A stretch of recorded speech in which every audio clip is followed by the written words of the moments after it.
Қазақстан азаматтары ана тіліміз бен төл тарихымызды білуге тиіс. Олардың қызығушылығын арттыру үшін өзге елдердің тәжірибелерін ұтымды пайдаланған жөн. Себебі мұндай ортақ құндылықтар азаматтық бірегейлікті қалыптастырады. Бұл жөнде бүгін Қазақстан Халқы Ассамблеясының көзқарас талқылау алаңында айтылды. Жиынға қатысушылардың пікірінше азаматтық бірегейлікті қалыптастырудың патриоттық тәрбие, тіл және ортақ әлеуметтік құндылықтар маңызды рөл атқарады.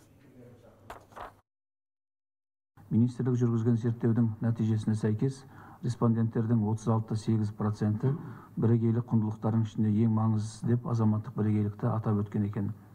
Ал этникалық 16,6%, діни 15,7%, жалпы адамзаттық бірегейлік 9% ретінде көрсеткен.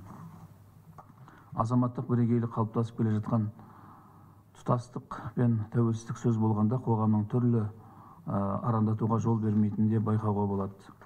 Жалпы бұл тұрғыда саланың дамуында Қазақстан Халқы Ассамблеясының жұмысын айрықша атап өткен жөн.